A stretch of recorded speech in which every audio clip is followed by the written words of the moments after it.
भगवते वासुदेवाय।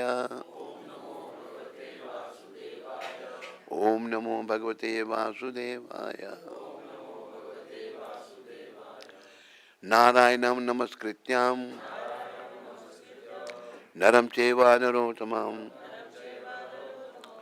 देवीं सरस्वतीं व्यासं ततो जयम् उदीरयेत्। नष्टप्रायेषु भद्रेषु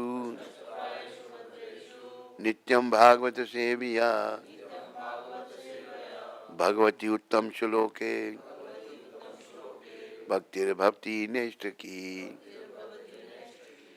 विजय के साधन स्वरूप इस श्रीमद् भागवत का पाठ करने सुनने के पूर्व मनुष्य को चाहिए कि वह श्री भगवान नारायण को, नारायण नरोत्तम नारायण ऋषि को,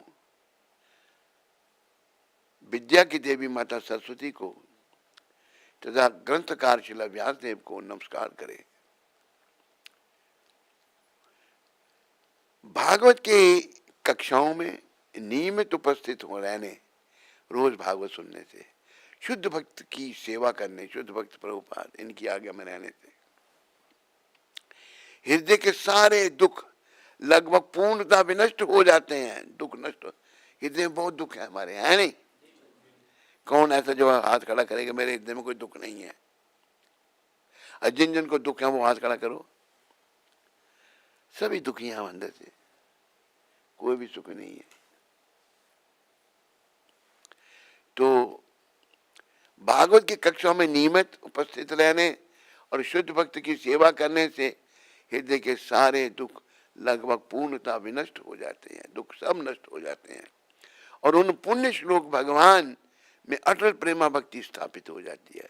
पुण्य श्लोक भगवान कृष्ण है, उनके श्री चरणों में प्रेमा भक्ति स्थापित हो जाएगी, जिनकी प्रशंसा दिव्य गीतों से की जाती है। भगवान की प्रशंसा दिव्य गीतों से। एक दिव्य गीत, भजहु रे मन श्री नंद नंदन अभय चरनार वृंद रे। भजहु अभय चरण दुर्लभ मानव जन्म सत्संगे।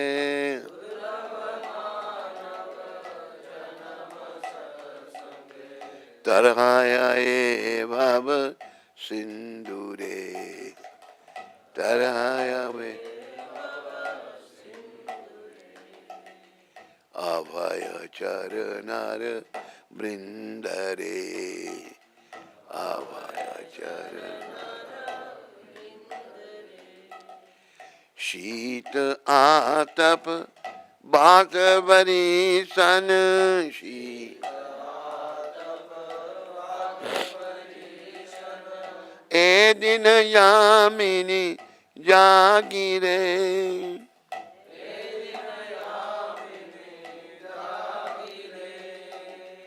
विफल से बिनु कृपा न दुर्जन,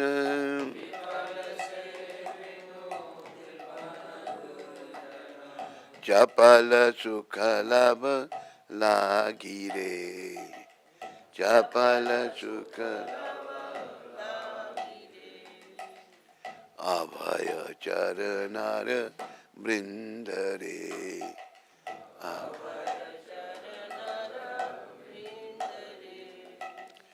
ए धन यौवन पुत्र परिजन, ए धन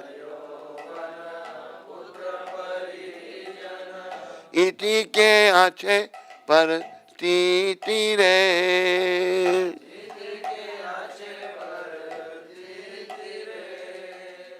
कमल दल जल जीवन टलमल,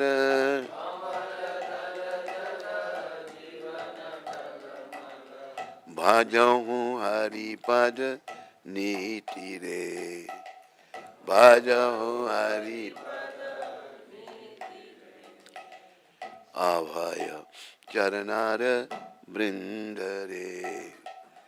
अभय श्रवण कीर्तन स्मरण बंदन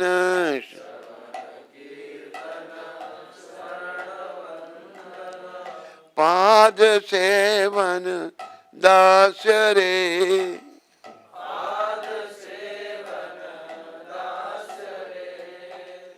पूजन सखी जन आत्मनिवेदन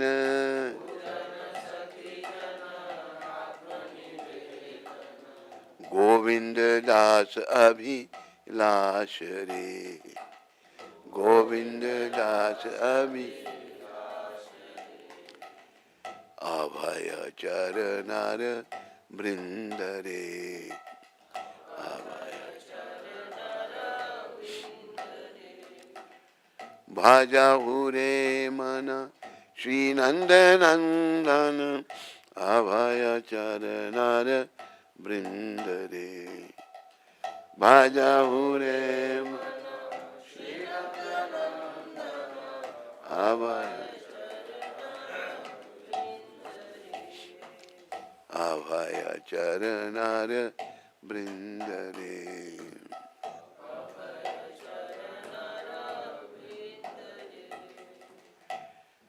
हे मेरे मन, ये हमारे आचार्य हुए श्री गोविंद दास कविराज, बहुत बड़े कवि थे ये आचार्य वैष्णव महान भागवत। इन्होंने ये भजन लिखा, बहुत दिव्य भजन है, सारे आचार्यों के भजन दिव्य हैं। इस भजन का अनुवाद, हे मेरे मन, तुम केवल नंद नंदन के श्री चरणों का भजन कर। नंद नंदन के चरणों के भजन से क्या होगा, तू निडर हो जाएगा, तेरा डर खत्म हो जाएगा। अभी हम सबके अंदर डर है या नहीं है? सब में डर है या नहीं? डरते हम सब लोग, स्त्री में भी पुरुषों में। नंद नंदन के भजन से निडर बन जाएंगे। इस दुर्लभ मनुष्य जन्म को पाकर संत जनों के संग द्वारा भव सागर तर जाओ। संत जन, सच्चे संत ये हैं प्रभुपाद जी। अब बोलो इनका संग हम कैसे करेंगे? इनकी शिक्षाओं पे चलो, इन्होंने जो पुस्तकों में लिखा उस पर चलो, भक्ति करो। तो अब इनका संग कर रहे हैं। मैं दिन रात जाकर सर्दी गर्मी आंधी तूफान वर्षा में पीड़ित होता रहा। गोविंददास जी महाराज कह रहे हैं, क्षण भर के सुख हेतु मैंने व्यर्थ ही तथा कृष्ण लोगों की, कृपण लोगों की सेवा की। मेरा दिन रात सर्दी गर्मी में बीता, आंधी तूफान में, लेकिन मैंने ऐसे लोगों की संगत की जो कृपण है। एक होते हैं बड़े दयालु, एक कृपण। कृपण मतलब बड़े कंजूस लोग जो माया जाने मोह माया फंसे हुए हैं, उनकी सेवा मैंने की। दिन रात जाकर सर्दी गर्मी आंधी तूफान वर्षा में पीड़ित होकर क्षण भर के सुख हेतु मैंने व्यर्थ ही दुष्ट तथा कृपण लोगों की संग सेवा की। फिर कहते हैं, सारी संपत्ति, यौवन, पुत्र,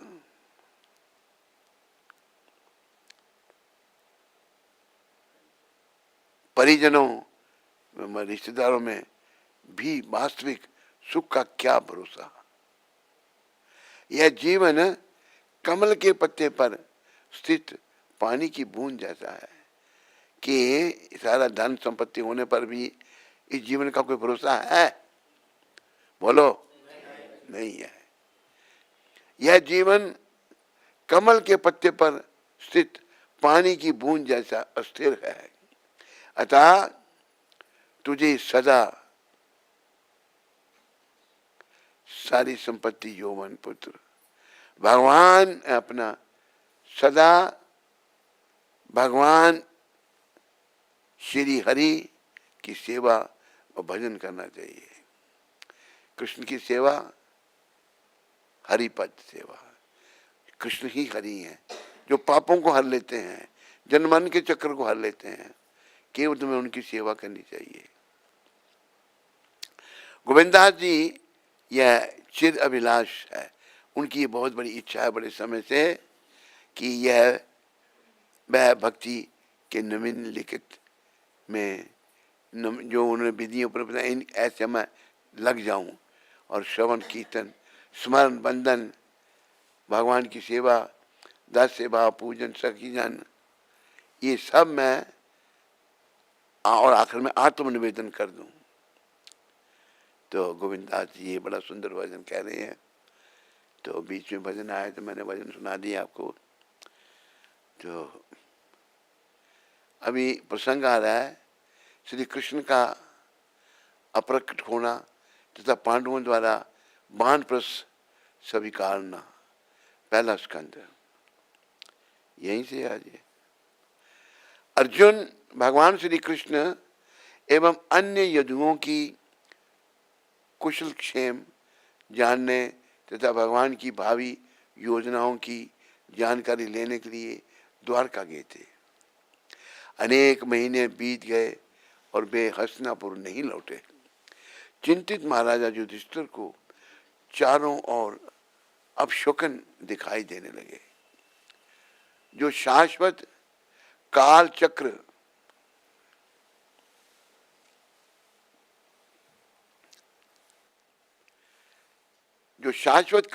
की बदलती दिशाओं को सूचित कर रहे थे।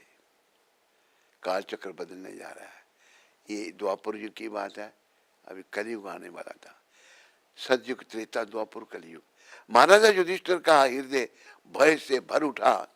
उन्होंने ऋतुओं की नियमितता में गड़बड़ी देखी और देखा कि किस प्रकार सामान्य लोग गर्वित, लोभी, क्रोधी और कपटी होने लगे हैं। अनेक नागरिकों ने अपनी आजीविका चलाने के लिए निकृष्ट कार्यों का सहारा लेना आरंभ कर दिया है और मित्रों के बीच सामान्य व्यवहार भी धोखे से अछूता नहीं रहा।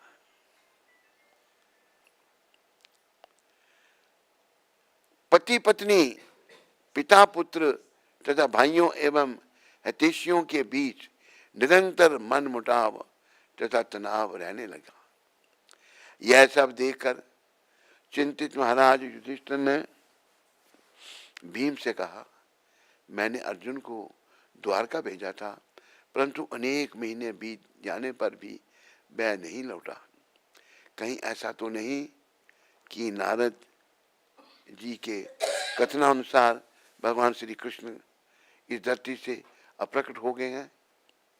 उनकी अहेतु की कृपा के कारण ही हमें यह राजसी ऐश्वर्य, अच्छी पत्नियां, प्रजा पर आधिपत्य तथा शत्रुओं पर विजय प्राप्त हुई है। जरा अपने चारों ओर प्रकट हो रहे इन अपशकुनों को देखो।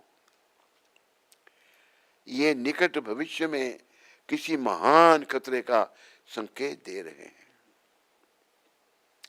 मेरे शरीर के बाएं अंग फड़क रहे हैं और मेरा हृदय भय से भरा है। देखो किस प्रकार मादा भेड़िया उगते सूरज की ओर मुख करके अग्नि उगल रही है। कुत्ते निर्भीकता से मुझ पर भौंक रहे हैं। गाय मेरी बाएं ओर से जा रही है, जबकि अन्य गधे जैसे निकृष्ट प्राणी मेरी परिक्रमा कर रहे हैं। मुझे देखकर मेरे घोड़े मानो रो रहे हैं। एक जो पक्षी जिसका नाम नहीं लेते, सुबह मैं नहीं बोलूंगा, वो जिसको रात को दिखता है दिन को नहीं दिखता, और उनके शत्रु कौओं की चित्कार से मेरा हृदय दहल रहा है। मुझे तो पूरा विश्व भी ही कंपायमान प्रतीत होता है। बादल विहीन आकाश में तेज बिजली गरज रही है। भयंकर तूफान के कारण चारों दिशाएं धूमिल हो गई हैं। सर्वत्र अंधकार व्याप्त है। जब मैं आकाश में देखता हूँ तो लगता है मानो सितारों का समूह परस्पर लड़ रहे हैं। नदियां, सरोवर और मन ये सब अशांत और व्याकुल हैं। घी ने भी जलना बंद कर दिया है। हमारे ऊपर काल की यह कौन सी घड़ी आ गई है। गायें दूध नहीं दे रही हैं और खड़े खड़े केवल आंखों से अश्रुपात कर रही हैं। गायें भी रो रही हैं। मंदिर में श्री विग्रह भी रोते हुए तथा पसीने से लथपथ प्रतीत हो रहे हैं। लगता है कि वे मंदिर छोड़कर जा रहे हैं। नगर, गांव और खेत खलिहान सुंदरता और सुख से महीन हो चुके हैं। मेरे विचार में इस संसार ने आज अपना कोई महान सौभाग्य खो दिया है।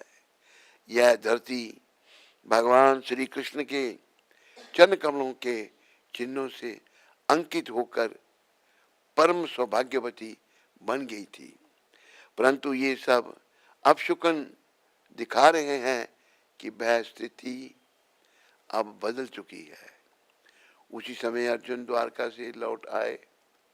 जैसे ही उन्होंने महाराजा युधिष्ठिर को प्रणाम किया, महाराज उसके पीले चेहरे पर अभूतपूर्व निराशा के चिन्हों को स्पष्ट पा रहे थे।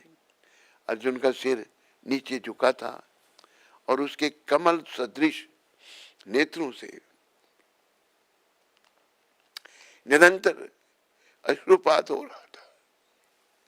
ये सब क्यों हो रहा है? भगवान चले गए, भगवान इस पृथ्वी को छोड़ दिया है। पांडव बड़े भक्त थे भगवान के। भगवान के जाने से सब चारों ओर अपशकुन है। और ये कलयुग जिसमें अभी हम जी रहे हैं, ये 5000 साल पहले आया है। कितने पाप कर्म देखो इसमें हो रहे हैं, कितने भेदभाव। कलयुग के लोग तो प्राय नरकों में ही जाने वाले हैं। पर भगवान ने कृपा करके कलयुग की शुरुआत में अपने शुद्ध भक्त को भेज दिया है, जिन्होंने भक्ति का प्रचार पूरी दुनिया में कर दिया। तो भक्ति से ही हम शुद्ध रह सकते हैं। अभक्त होने से पाप कर्म करेंगे, अशुद्धि बढ़ती जाएगी। पाप कर्म हमारी बुद्धि मलिन कर देंगे और उस अवस्था में देह का त्याग करने से हम लोगों को नरक में जाना पड़ेगा। इसलिए भगवत प्राप्ति का सम्मान बनाओ और बुरे कर्मों से अपने आप को बचाओ। नारद जी की भविष्यवाणी का स्मरण करते हुए युधिष्ठिर ने अपने छोटे भाई से पूछा, अर्जुन कृपया बताओ कि मधु, भोज, दिशाएं और सात्वत, अंधक और यदुवंश के हमारे समस्त मित्र एवं सगे संबंधी कुशलतापूर्वक अपना समय व्यतीत कर रहे हैं या ना? क्या मेरे नाना शूरसेन, मेरे मामा वसुदेव, भगवान बलराम, ऋदिक और उनके पुत्र कृतवर्मा, कंस के पिता उग्रसेन और सुषेण, चारुदेशन, सांब और ऋषभ सहित श्री कृष्ण के अन्य सब पुत्र सकुशल तो हैं? भगवान श्री कृष्ण अपने मित्रों एवं परिजनों के साथ मिलकर द्वारका में अनंत पूर्वक तो है ना? प्रिय अर्जुन, क्या तुम्हारा स्वास्थ्य ठीक है? तुम्हारे शरीर की सारी कांति क्षीण क्यों हो गई? क्षीण क्यों प्रतीत हो रही है? क्या इतना लंबा समय द्वारका में व्यतीत करने के कारण लोगों ने तुम्हारी आओ भगत में कोई कमी रखी अथवा तुम्हारी अपेक्षा की है? क्या किसी ने तुमसे कटु वचन कहे अथवा धमकी दी है? क्या तुम अपने किसी वचन का पालन करने में असफल रहे हो, अथवा तुम किसी योग्य व्यक्ति को दान देने नहीं दे पाए?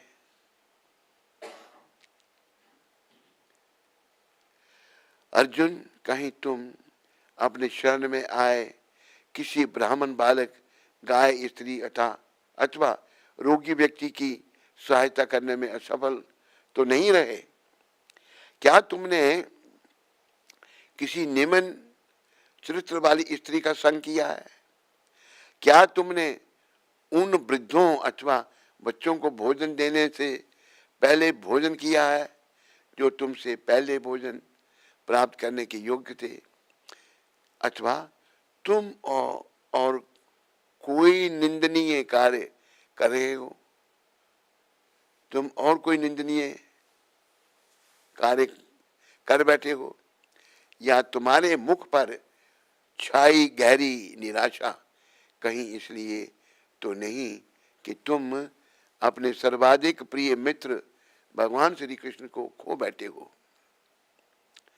प्रिय अर्जुन, तुम्हारी इस गहरी उदासी का मुझे इसके अतिरिक्त अन्य कोई कारण नहीं दिखाई दे रहा है। श्री कृष्ण के विरह में बुरी तरह पीड़ित अर्जुन का मुख एवं हृदय दोनों सूख गए थे, और चूंकि उनका कंठ निरंतर आंसू बहाने से अवरुद्ध हो चुका था, वे युधिष्ठिर महाराज के प्रश्नों का ठीक ठीक उत्तर नहीं दे पाए। फिर अपने आंसुओं और तीव्र श्वास को रोकते हुए अर्जुन श्री कृष्ण द्वारा उनके रथ हांके जाने तथा अन्य मैत्रीपूर्ण घटनाओं का स्मरण करने लगे। प्रतिक्षण श्री कृष्ण के प्रति उनका स्नेह बढ़ता जा रहा था। अंत में अर्जुन ने बोलना आरंभ किया, हे राजन, जिन भगवान ने मेरे साथ सदैव एक मित्र जैसा व्यवहार किया, अब वे मुझे छोड़कर चले गए हैं। भगवान चले गए छोड़कर। सारे पांडव कितने दुखी हो रहे। युधिष्ठिर महाराज को पहले ही आकम आ गया है, अर्जुन भी कमजोर पड़ गए। भगवान श्री कृष्ण इनके प्राण थे, लेकिन पृथ्वी लोक जो है मृत्यु लोक है। भगवान भी आते हैं, लीलाएं करते हैं, ताकि हम लोग उनकी लीलाओं से आकर्षित हों, हम भी जन्म मन के चक्कर से छूट करके धाम को जाएं। ये भगवान का कृपा है जीवों पर। जैसे गीता में कहा ना भगवान ने, यदा यदा ही धर्मस्य ग्लानिर्भवति भारता अभ्युत्थानम अधर्मस्य तदात्मानं सृजाम्यहम् परित्राणाय साधूनां विनाशाय च दुष्कृतां धर्म संस्थापनार्थाय संभवामि युगे युगे। जब धर्म की हानि होती है, ग्लानि होती है, अधर्म बढ़ जाता है, पापी लोग बढ़ जाते हैं, तो मैं युग पर्यंत युग प्रकट होता हूँ। तो भगवान जो हैं अभी जा चुके हैं, इसलिए सारे अपशकुन हो रहे हैं। भगवान देखो, हम लोग ये जो कलयुग है ना, ये अपशकुनों का भंडार है। इसमें शकुन ही शकुन है, बुराइयां ही बुराइयां हैं, अपशकुन ही अपशकुन है। तो लेकिन अगर हम अपने आप को प्रभुपाद कृपा से कृष्ण भक्ति को अपनाते हैं ना, तो हम सुखी हो जाएंगे, अपशकुन चले जाएंगे, और हम दुख रूपी संसार में रहते हुए सुखपूर्वक जीवन यापन कर सकेंगे। वो तभी होगा जब भगवान की हम निष्काम भक्ति करेंगे। निष्काम भाव से भगवान की नवधा भक्ति, श्रवणम कीर्तनम विष्णु स्मरणम पाद सेवनम अर्चनम वंदनम दास्यम साक्यम आत्म निवेदनम, अंत में भगवान के प्रति हम अपना समर्पण कर देंगे, तो हम भी सुखी हो जाएंगे। कलयुग का जो है ये दोष ही दोष है इसमें। जैसे वर्णन आता है, एक श्लोक है, कलो दोषे निधि राजन। सुखदेव जी परीक्षित महाराज को कह रहे हैं, ये राजन, ये कलयुग दोषों का खजाना है, दोषों का भंडार है। अस्ति ही एक महान गुना, इसमें एक महान गुण है। सुखदेव जी कह रहे हैं परीक्षित महाराज को, कलो दोषे निधि राजन, अस्ति ही एक महान गुना। एक महान गुना इसमें क्या? कीर्तनादेव कृष्णस्य, केवल कृष्ण कीर्तन करने से, ये हरे कृष्ण मंत्र का जप करने से, हरे कृष्णा कृष्णा कृष्णा हरे हरे राम कीर्तनादेव कृष्ण से मुक्त संगा परम ब्रजेत, हमें मुक्ति मिल सकती है, हम धाम में जा सकते हैं। ये कलयुग का बहुत बड़ा गुण है। इसी गुण के कारण ही परीक्षित महाराज ने कलयुग को छोड़ दिया था। जब कलयुग आया तो परीक्षित महाराज राजा थे, जो पांडवों के वंश थे, जो पांडु वंशी थे, उत्तरा के पुत्र थे वो। तो दुष्ट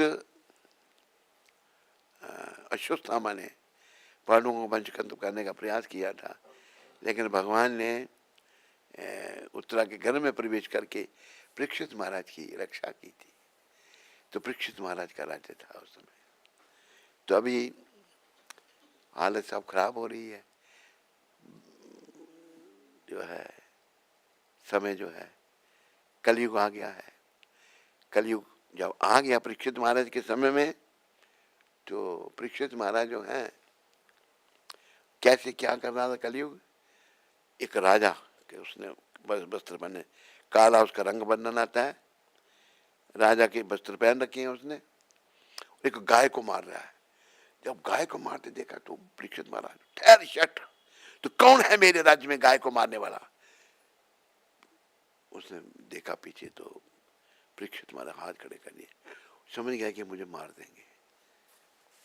इतनी शक्ति थी परीक्षित महाराज में। तो वो कौन हो तुम? उन्होंने कहा कि मैं कलयुग हूं, अब मेरा समय है, मेरे जीते नहीं तू रह सकता, कि आप चाहें तो मुझे मार सकते हैं, आप में बड़ी शक्ति है, पर मेरा समय है, अब कुछ स्थान मुझको रहने के लिए दे दो आप, मैं सब जगह नहीं रहूंगा। तो परीक्षित महाराज ने कहा, तेरे को मैं 4 स्थान देता हूं, जहां मांसाहार हो, जहां मदिरापान हो, जहां व्यभिचार हो, जहां जुआ हो, जहां ये 4 काम हो, तो वहां मेरा निवास रहेगा। तो कहते एक स्थान मुझे और दे दो। कहते सोना, कलयुग का वास सोने में भी कलयुग का वास है। जिसके पास बड़ा सोना है बुद्धि मलिन है बेचारे की उसकी। तो परीक्षित महाराज ने उसको छोड़ दिया। तो परीक्षित महाराज में इतनी शक्ति थी, वो मार देती उसको, लेकिन बढ़ता बढ़ता कलयुग का प्रभाव आज देखो कहाँ पहुंच गया। 5000 साल में कहाँ पहुंचे हैं। आगे कलयुग की पूरी आयु 4,32,000 वर्ष है। 5,000 व्यतीत हुए हैं, 4,27,000 वर्ष बाकी हैं। आप सब मुझे अभी सुनने वाले, इंटरनेट में सुनने वाले, ये ध्यान रखो हम सब भाग्यशाली हैं। क्यों? हम कलयुग के शुरुआत में जन्मे हैं। आगे ऐसा हो जाएगा, जो तगड़ा आदमी होगा ना, कमजोर को पकड़ कर खा जाएगा। ये गति कलयुग की हो जाएगी। ऐसा तो चाइना में तो हो रहा है, औरतें बच्चों को जन्म देकर खा जाती हैं। चाइनीज बच्चे जो हैं उनका मांस बिकता है। तो बुरी हालत हो जाएगी, बुरी हालत हो जाएगी। लेकिन कृष्ण की कृपा, कृष्ण का बहुत बहुत धन्यवाद, बहुत बहुत आभार। बोलो कृष्ण की बहुत बहुत कृपा, कृष्ण का बहुत बहुत धन्यवाद, कृष्ण का बहुत बहुत आभार। किस लिए? उन्होंने प्रभुपाद जी को भेजा। देखो विचार करो, प्रभुपाद के साधारण व्यक्ति नहीं है। आप लोगों ने तो सुना है, मैं तो कहूँगा कि गौर नेता की कृपा, राधा रानी की कृपा, कृष्ण की कृपा से मुझे इनका संग मिला प्रभुपाद जी का। उससे पहले कई साधु संघ भी मिले। 17 साल की अवस्था में मैं आ गया था वृंदावन।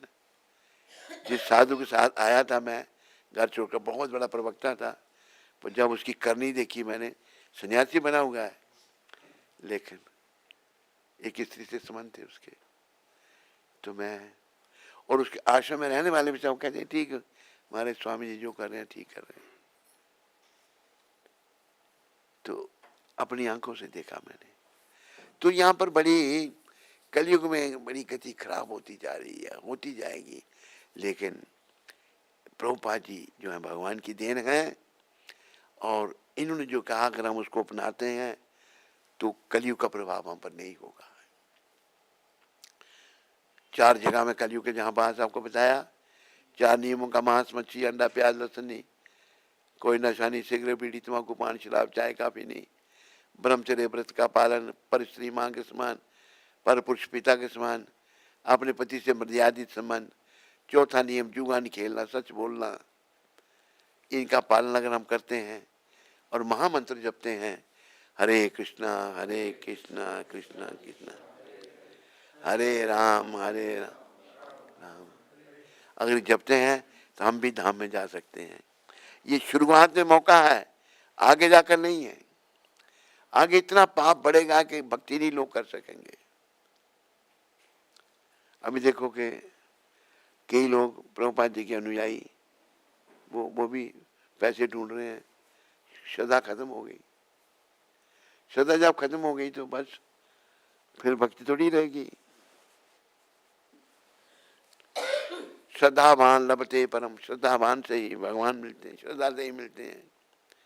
तो लेकिन प्रयास करना है कि हमें भक्ति करनी है और भक्ति का प्रचार करना है। अब वे मुझे छोड़कर चले गए हैं। अर्जुन जी कह रहे हैं युधिष्ठिर महाराज को, भगवान मुझे छोड़कर चले गए। अर्जुन तो उनके देखो सखा थे, अभी कितनी उनकी हालत खराब होगी। इसलिए मेरी वे शक्तियां जिन्हें देखकर देवगण भी विस्मित हो जाते थे, मेरे पास नहीं रही। भगवान के शक्तियां चली गई।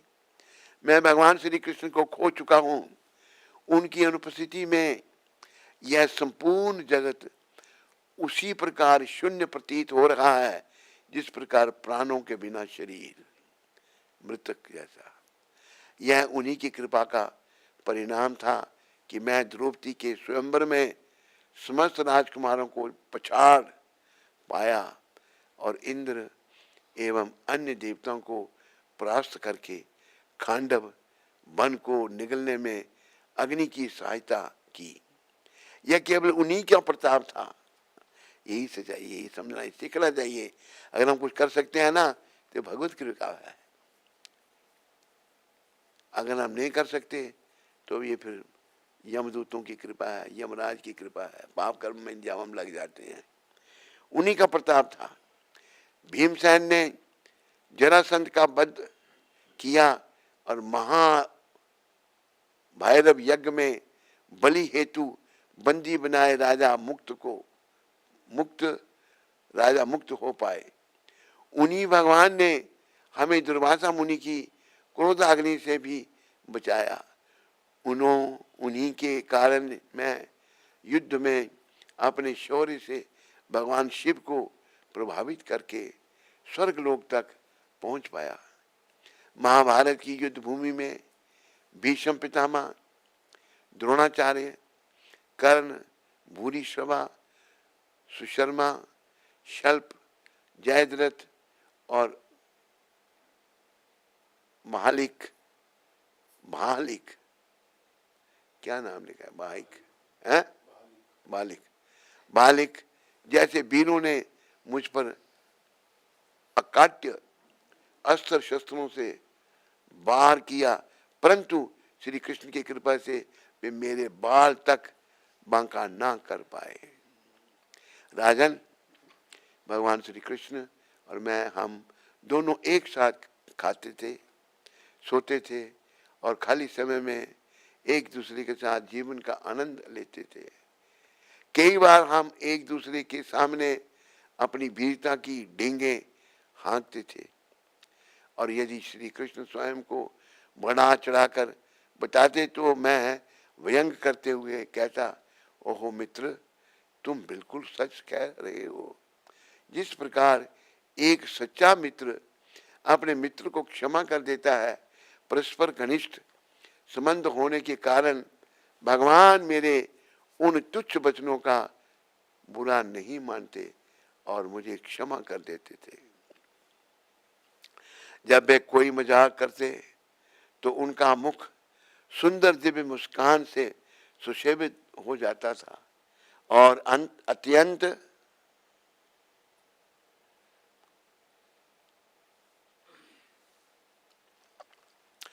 अत्यंत मधुर प्रतीत होता था।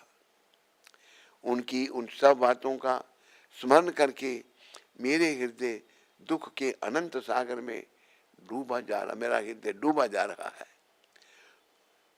उनकी विरह में मुझे अपना हृदय सूना सूना प्रतीत होता है। जब मैं उनकी रानियों को हस्तिनापुर से ला रहा था तो ग्वाल डाकुओं के एक समूह ने मुझ पर आक्रमण करके मुझे परास्त कर दिया।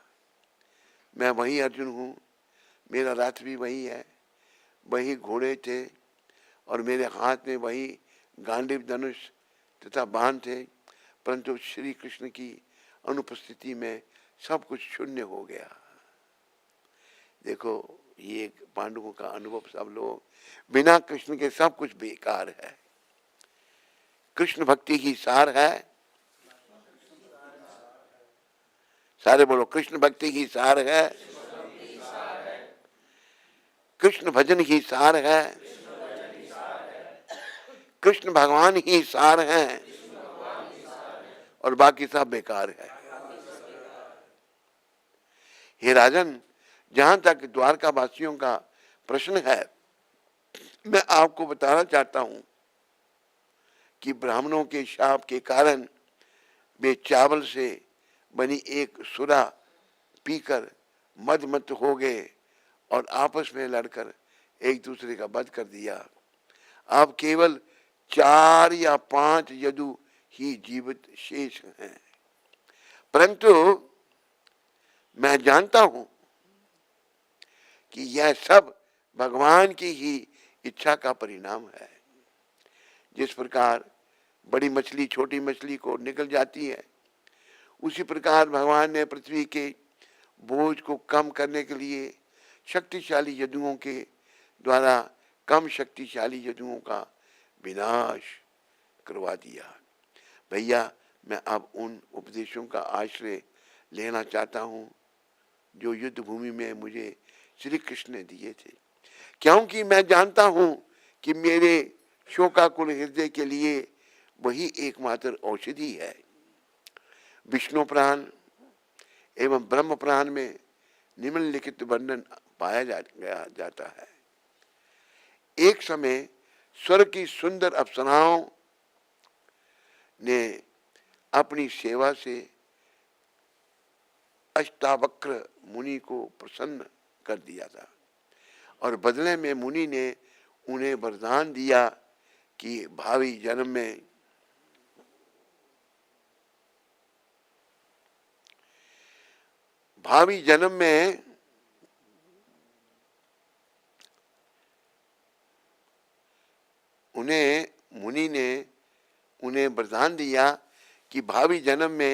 भगवान श्री कृष्ण उनके पति बनेंगे। अष्टावक्र मुनि का शरीर 8 स्थानों से टेढ़ा था और वे अत्यंत अजीब चाल से चलते थे। इसे देखकर उनमें से कुछ युवतियां अपनी हंसी को नहीं रोक पाई। उन्हें हंसता देखकर मुनि क्रोध से आग बबूले हो उठे और उन्होंने उन सबको शाप दिया कि भगवान की पत्नी बनने के बावजूद भी वे सब डाकुओं द्वारा अपहरण कर ली जाएंगी। यह शाप सुनकर दुखी उन युवतियों ने अष्टावक्र को शांत करने के अनेक प्रयास किए और अंत में उन्होंने फिर से उन्हें आशीर्वाद दिया कि अपहरण किए जाने के बाद पुनः उनका मिलन श्री कृष्ण से ही होगा। इसलिए अष्टावक्र मुनि के वचनों को रखते हुए भगवान श्री कृष्ण स्वयं उन डाकुओं का रूप लेकर आए और अपनी ही पत्नियों का अपहरण कर लिया। अन्यथा यदि कोई साधारण डाकू भगवान की पत्नियों को हाथ लगाने का प्रयास भी करता है, वे सब रानियां तत्काल वहां से अंतर्ध्यान हो जाती। दूसरे शब्दों में, इस संसार से प्रस्थान करने के पश्चात भगवान श्री कृष्ण ने अपने भक्तों को अपने धाम वापस बुलाने के लिए अनेक प्रकार की परिस्थितियों का निर्माण किया। इस प्रकार अर्जुन ने भगवत गीता में दी गई भगवान की शिक्षाओं पर बारंबार मनन करते हुए तथा हृदय में भगवान के चरण कमलों को धारण करके अपने मन को समस्त भौतिक कल्मशों से मुक्त किया। वास्तव में अर्जुन कभी भी भगवान के उपदेशों को भूले नहीं थे, परंतु भगवान से विरह की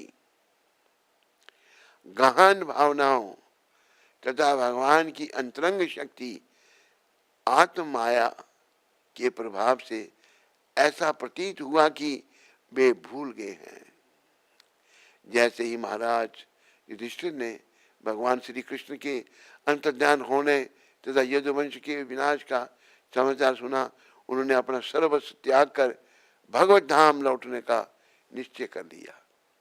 अर्जुन की बातों को सुनकर महारानी कुंती ने भी उसी प्रकार का दृढ़ निश्चय किया और वे भी एक चित्त से भगवान का चिंतन करने लगी।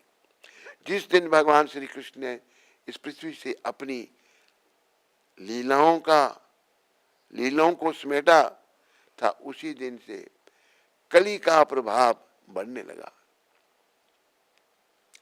और परिणाम स्वरूप अनेक अपशकुन प्रकट होने लगे। महाराजा युधिष्ठिर इन सब सूक्ष्म बातों को समझने में अत्यधिक बुद्धिमान थे, इसलिए उन्होंने सर्वप्रथम अपने पौत्र परीक्षित का संपूर्ण पृथ्वी के एक क्षत्र सम्राट के रूप में राज्याभिषेक किया। पृथ्वी के पूरे राजा जो है महाराजा महाराजा परीक्षित थे, पुत्र ब्रिज किया। तत्पश्चात उन्होंने अनिरुद्ध के पुत्र वज्र को शूरसेन का राजा बनाया, जिनकी राजधानी मथुरा रही। इसके बाद वानप्रस्थ आश्रम स्वीकार किया करने की तैयारी में महाराजा युधिष्ठिर ने प्रजापत्य यज्ञ आरंभ किया। यज्ञ की समाप्ति पर उन्होंने अपने राजसी वस्त्र एवं आभूषण इत्यादि त्याग दिए और जीर्ण वस्त्र धारण कर लिए। उन्होंने सब प्रकार के ठोस भोजन का परित्याग कर दिया, अपने बालों को खुला छोड़ दिया और स्वेच्छा से मौन व्रत धारण किया। एक पागल व्यक्ति के समान वेश बनाकर वे इस संसार की प्रत्येक वस्तु से निरासक्त हो गए, यहाँ तक कि अपने भाइयों से भी और एक बहरे व्यक्ति से के समान रहते हुए उन्होंने जानबूझकर सब कुछ सुनना बंद कर दिया। शारीरिक चेतना का पूरी तरह परित्याग करके तथा भगवान श्री कृष्ण के चिंतन में तलीन होकर महाराजा युधिष्ठिर ने तुरंत उत्तर दिशा की ओर प्रस्थान किया। कलयुग के पदार्पण को भांपते हुए अन्य पांडवों ने भी अपने बड़े भाई उसके पद चिन्हों का अनुसरण किया।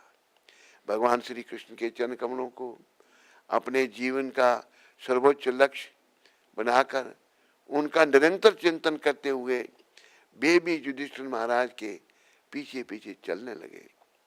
इस प्रकार स्मरण समाधि में अंतर्लीन होकर उन्होंने उसी देह में भगवान श्री कृष्ण के सर्वोच्च धाम गोलोक वृंदावन को प्राप्त किया। बोलो गोलोक वृंदावन धाम की। अपने तीर्थाटन के दौरान विदुर जी ने प्रभास क्षेत्र में अपना देह त्याग करके पितृलोक के स्वामी महाराजा यमराज के अपने पद को पुनः प्राप्त किया। जब द्रौपदी ने देखा कि सारे पांडव उसकी ओर ध्यान दिए बिना ही निकल पड़े हैं, उसने भी अपने मन को पूरी तरह भगवान श्री कृष्ण पर केंद्रित किया और सुभद्रा के साथ उन दोनों ने भी अपने महान पतियों की गति प्राप्त की। और करनी है बस।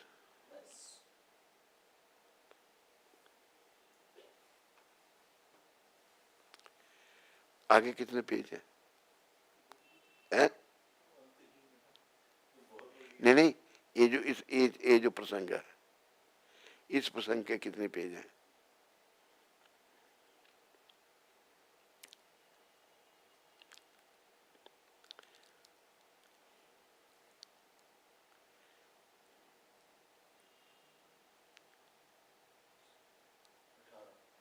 बहुत ज्यादा।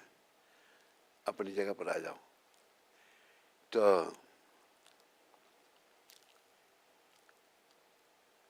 नहीं, पीछे ही जगह। महाराजा परीक्षित ने किस प्रकार कलयुग का सामना किया, कलयुग का सामना किया, पहला स्कंद। तो आज कथा को यहीं विराम देते हैं। आज एकादशी है, बड़ा दिव्य दिन है। तो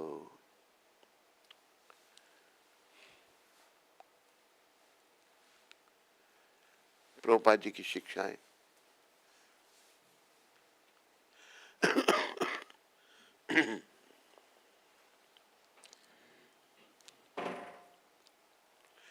क्षीरोदक्षाई को लिखा पत्र 29 जनवरी 1973। यह मंदिर मरुभूमि में मरुद्यान के समान है, जिसमें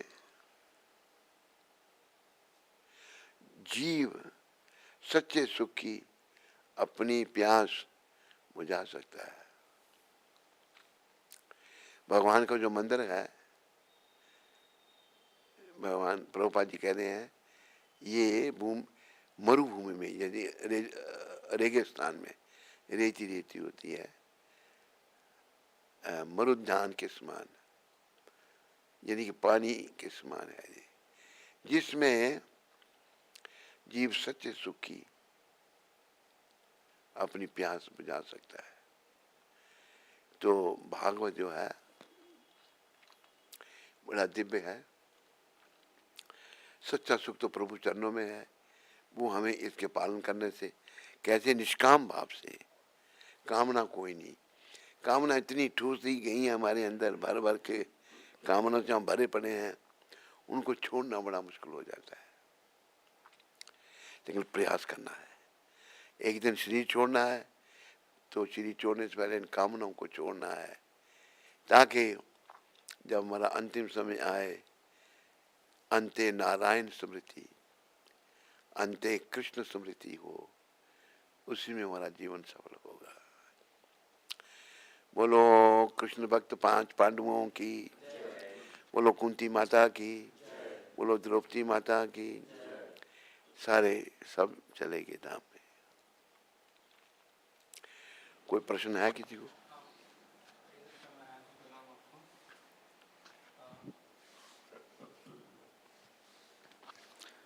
हाँ, हरे कृष्णा महाराज जी, प्रणाम आपको। कल्याण महाराज जी, एक प्रश्न है जो हमेशा मन में चलते रहता है।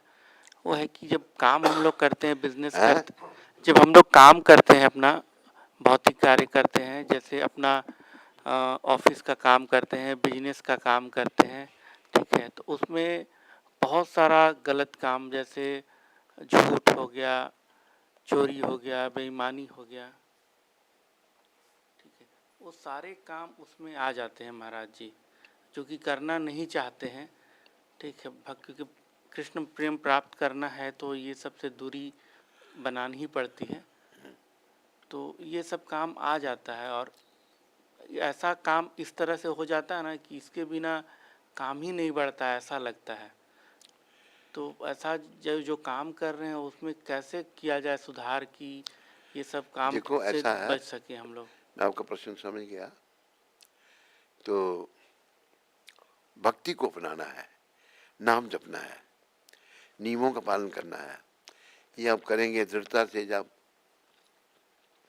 तो धीरे धीरे शुद्धि होना शुरू हो जाएगी। समझाई नहीं आपको? जैसे व्यापार व्यापारी है, एक कथा थी बड़ी अच्छी, वो मुझे भूल गई। एक व्यापारी जो थे, हैं, तुलाधार वैश्य, वैश्य थे वो। तुलाधार वैश्य जो थे वो सच बोलते थे, पूरा तोलते थे। हरि बोल, कहाँ जा रहा है? इधर तो गया था 2 बार, फिर इधर ही। तो तुलाधार वैश्य जो थे वो कभी झूठ नहीं बोलते थे, कम नहीं तोलते थे, और भगवत प्राप्ति हुई थी। हम जिस काम जहां भी हम कर रहे हैं, ये बातें तब आती हैं जब हमारी शुद्धि नहीं है। जब हम शुद्ध हो जाएंगे तो फिर गलत काम नहीं करेंगे, और कमाई भी शुद्ध होगी, और हम तब भी धाम में जा सकते हैं। पर हम लोग अशुद्ध होने के कारण ये बातें जो आपने बोली सारी ये होती हैं, ये अशुद्धि का कारण है।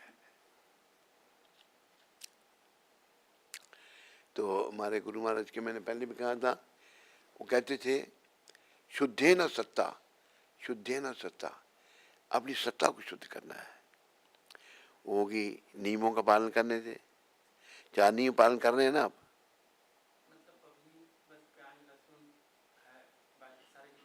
वो प्याज लहसुन भी, प्याज लहसुन जो खाओ आओ, भगवान को भोग लगाओ, बिना भोग लगाए कुछ नहीं खाना।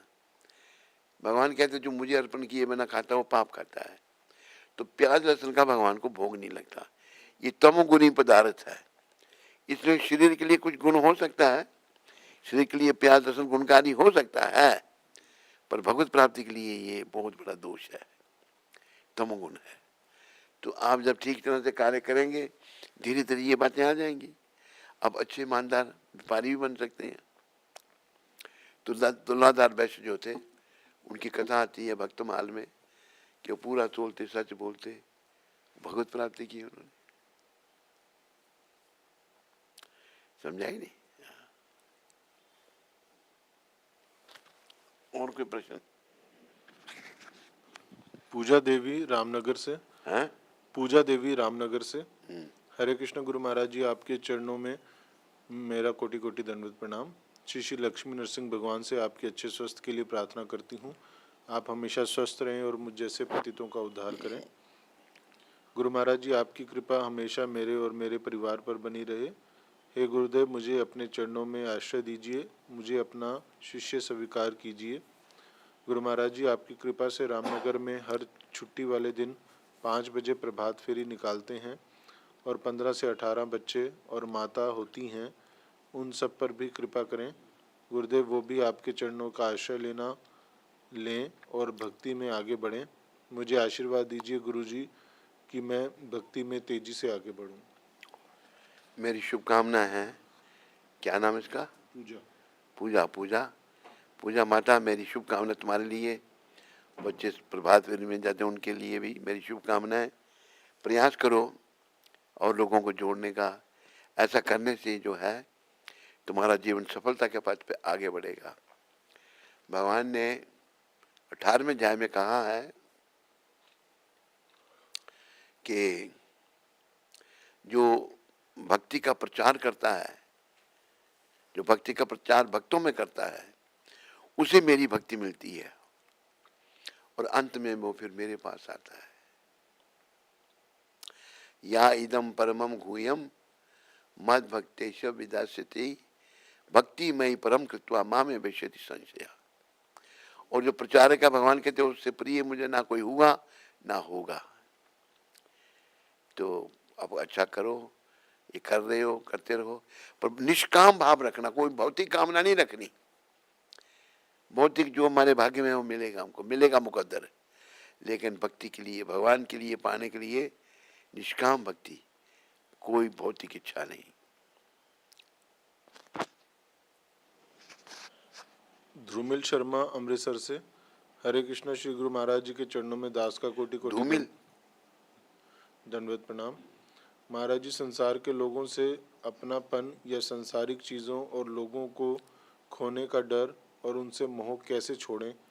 वो बहुत दुख देते हैं। कृपया आशीर्वाद दें कि मैं संसार से मन हटा सकूं और कृष्ण के चरणों में ध्यान लगा सकूं। आपका पतित बेटा ध्रुमिल। देखो धूमिल, ऐसा है जैसे जैसे तुम्हारी भक्ति बढ़ेगी ना, ऐसे ऐसी चीजें जो तूने बोला, जो जो बातें ये घटना शुरू हो जाएंगी। अरे भक्ति की कमी है, भक्ति को बढ़ाओ, जप को बढ़ाओ, सिमरन को बढ़ाओ, तो ये धीरे धीरे सब स्वतः ही चली जाएंगी। ये श्वेता माता अमृतसर से। हरे कृष्ण। श्री गुरु महाराज जी, दंडवत प्रणाम। गुरु महाराज जी, मेरा भक्ति में बहुत ज़्यादा फॉल डाउन हो गया है। शायद मेरे से बहुत से वैष्णव अपराध हो गए हैं, जिसके कारण मेरे से 16 माला भी बहुत मुश्किल से हो पाती हैं। गुरु महाराज जी, आपने मुझे 32 माला करने की आज्ञा की थी, किंतु मेरे से डेली रूटीन है वही नहीं हो पा रहा। गुरु महाराज जी, कृपया आप मुझे अपना आशीर्वाद दीजिए ताकि मैं अपनी भक्ति पक्की हो जाऊं दोबारा से, क्योंकि बिना भक्ति से मेरा जीवन व्यर्थ है। कृपया अपना आशीर्वाद दीजिए। हरे कृष्णा। कौन सी माता है ये? श्वेता श्वेता। अमृतसर से। श्वेता ये नहीं जिसका पति सिख है, वो थोड़ी है ये हो रहा है। श्वेता, मेरी शुभकामना तेरे लिए। बेटी तू प्रयास करो भगवान का सिमरन ज़्यादा से ज़्यादा करने का, बढ़ाने का। जैसे जैसे भक्ति बढ़ेगी तो जो दोष हैं धीरे धीरे निकलेंगे। मेरी शुभकामना, और प्रभुपाद जी के चरणों में ही प्रार्थना करो और आगे बढ़ो।